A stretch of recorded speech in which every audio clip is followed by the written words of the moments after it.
Hi, I'm Nancy from the Facebook group Parakeets and Cockatiels United, and I'm here to show you how I sprout for my budgies. If your birds are seed addicts and won't eat anything else, chances are they will eat sprouts, which are highly nutritious, very inexpensive, and very easy to do. In fact, let me quickly show you just how easy it is.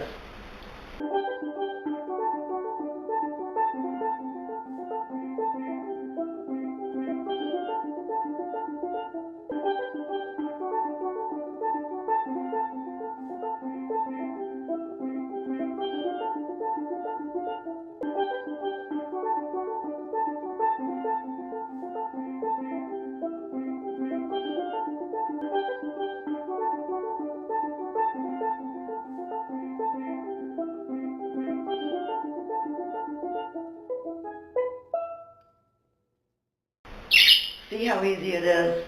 It only takes about a minute a day. And now I'll slow it down and show you my method.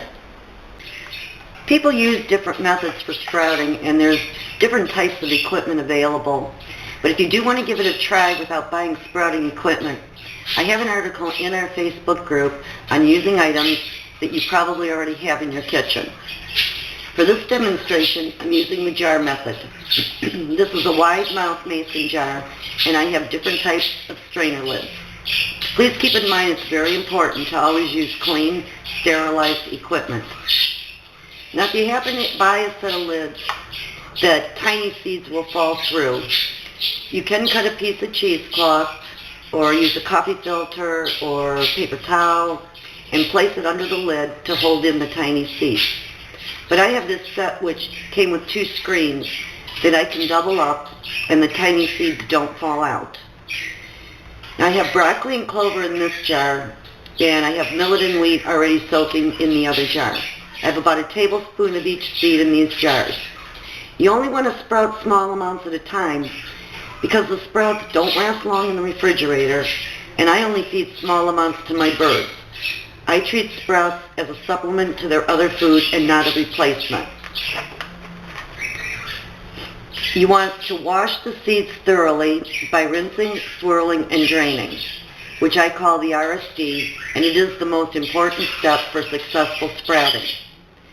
Note that I'm only sprouting for 4 budgies, so you can adjust the quantity of seed based on the number of birds you have, but you don't want to fill the jar more than about 1/4 of the way full.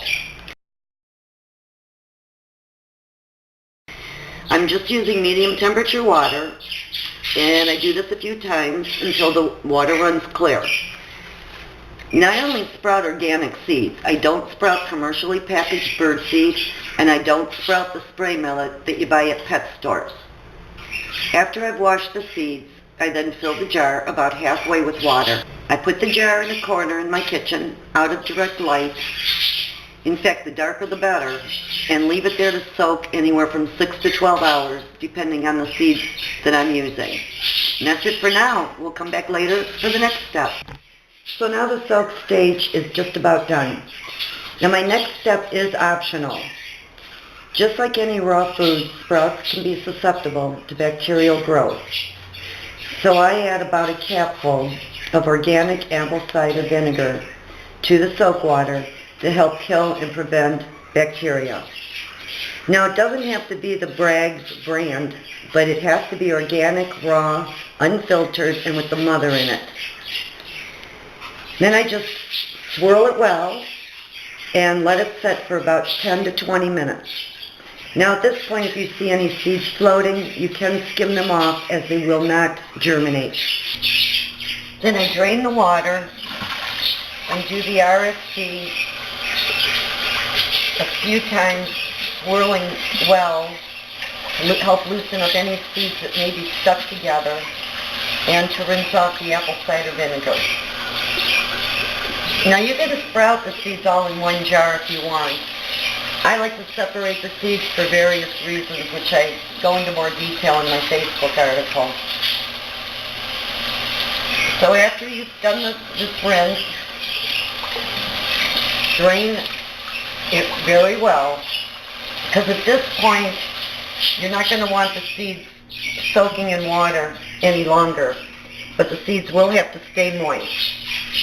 And I just take a container, anything will work, that'll prop the jar up at about a 45-degree angle, which will allow for any remaining water to drain and will allow for air circulation. Now I'll just set this back in the corner out of direct light, and I'll repeat the RSD procedure at least twice a day until the sprouts are ready, which is typically from 2 to 4 days. This is the millet and the wheat, and this is about 2 days after the soak, and as you can see, little tails have popped out of the seed. So this is the stage that I like to serve it to my birds. If the tail gets too long, sometimes they don't like it. The easiest way to get it out of the jar is to do it like this with a strainer. Plus, it's good to give the seed a final rinse before you serve it to the birds.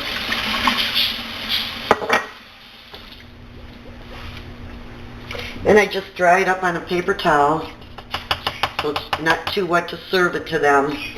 And the rest I'll store. When you go to store it, you want to make sure it's as dry as possible.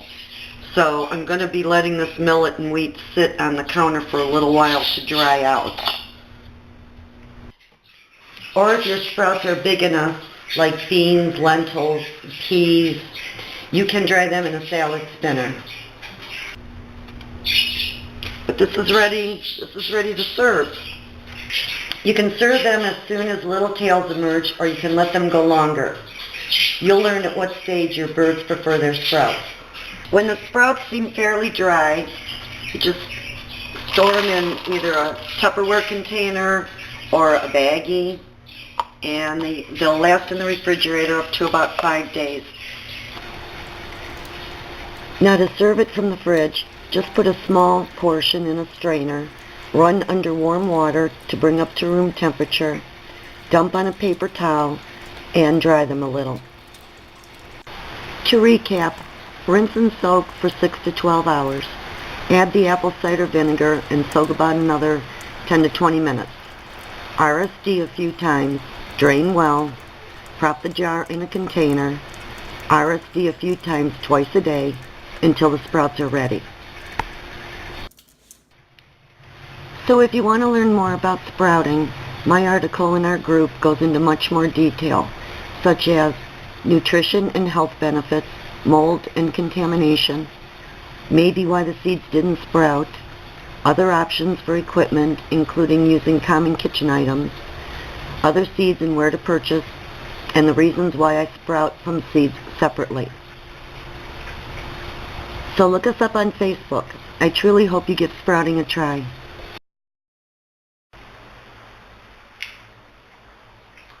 I need more hands.